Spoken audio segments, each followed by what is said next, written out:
Dobrý den u 7. vydání festivalového magazínu. Po 4 letech se na Pražské jaro vrátil symfonický orchestr BBC z Londýna vedený Jiřím Bělohlávkem. Pojďme se za nimi podívat.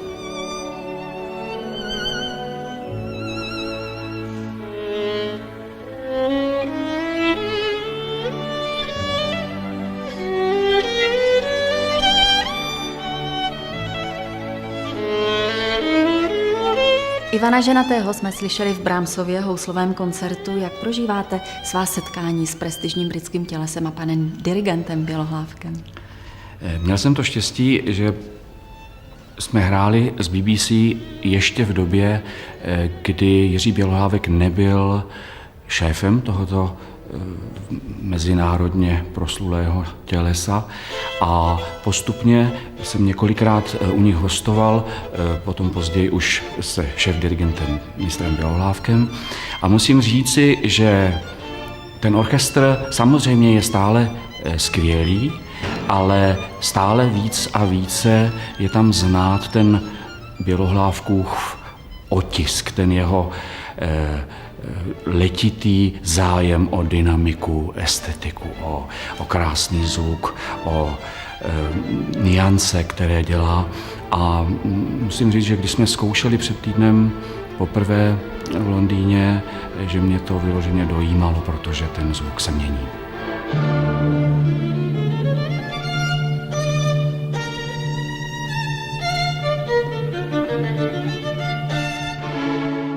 Znovu objevená skladba velikána barokní hudby Jana Dismase Zelenky tady v prostorách Emauského kláštera. Tak to byla veliká lahůdka, kterou publiku přichystala ansámbl Inegál v čele s Adamem Viktorou. Kde se ta skladba vůbec objevila a jak je to náročné vrátit ji do koncertního provozu? Ta skladba je dávno objevena a o její existenci ví generace muzikologů i hudebníků.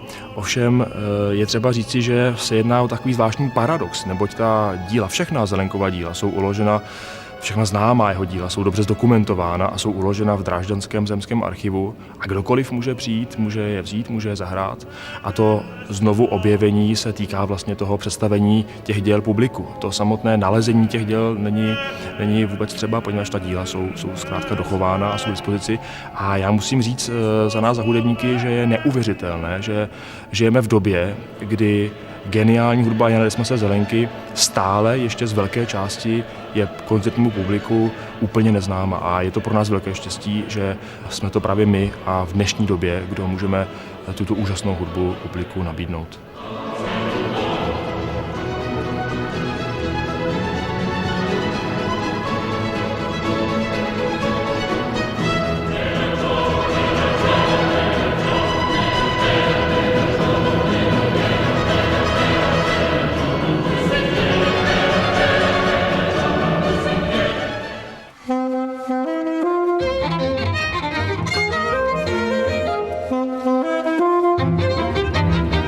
Čeští klarinetisté i další hudebníci se sešli v sále České národní banky, aby společně vzdali hold jedinečné osobnosti Karlu Krautgartnerovi.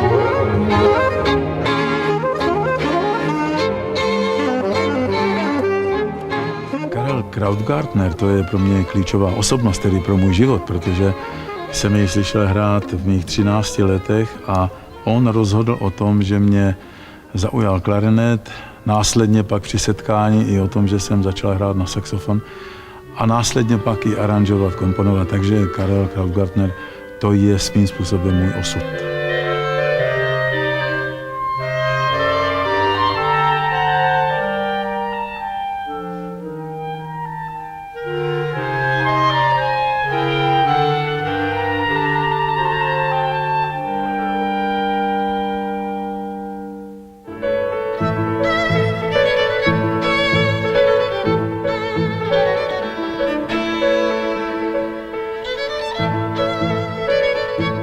Dvě z Brahmsových trií a mezi nimi příjemnou jazzůvku Chica Corea zahrálo Smetanovo trio v Anežském klášteře. Jde o váš standardní repertoár nebo o jakýsi festivalový bombónek?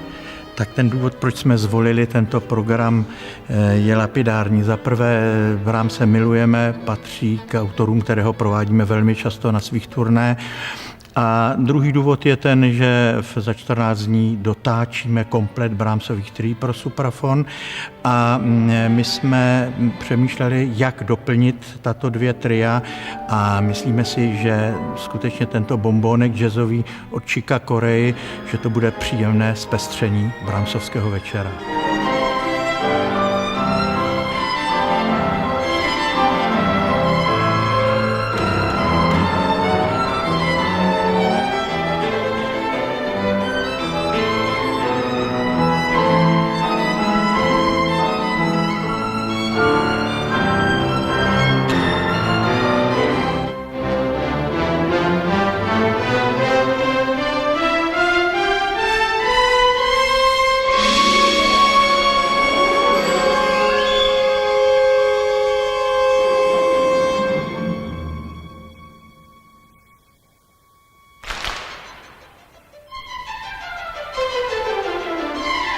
Orchestr BBC uvedl mimo jiné novinku českého skladatele Jiřího Kadeřábka C pro orchestr, ze které vychází i letošní festivalová znělka. Jak jste k tomu štěstí přišel? Tak je to samozřejmě úžasná příležitost pro skladatele, že takovýto orchestr uvádí jeho skladbu. V mém případě se to nejedná o první spolupráci s BBC Symphony Orchestra. Tento orchestr nahrál moji skladbu v roce 2010, jinou skladbu In Mela Morte, a o rok později objednal tuto skladbu C, nebo C. A tu hrál v Barbican Centru v Londýně loni v listopadu a dnes teda ji reprízujeme, znovu provádí na tomto koncertě.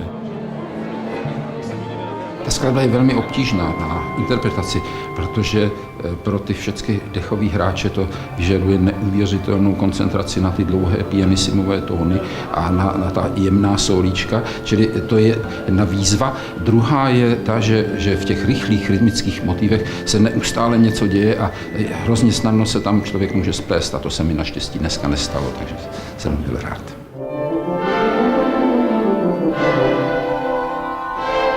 Po premiéře v Barbican Centru v Londýně jsem se setkal s takovou směsící přijetí, reakcí na tu skladbu. Ta paleta těch reakcí souvisí s tím, že je poměrně extrémní ta idea výchozí skladby. Ta skladba je založena na stupnici C-dur. Prakticky nic jiného se v ní nevyskytuje až na posledních pár taktů. Takže to rozporuplné přijetí zřejmě souvisí s touto myšlenkou. Můj pocit je blaženost. Já jsem hrozně rád, že jsme takhle dokázali ten náš úspěch před 4 lety tady zopakovat a jsem prostě šťastný, že to takhle dopadlo.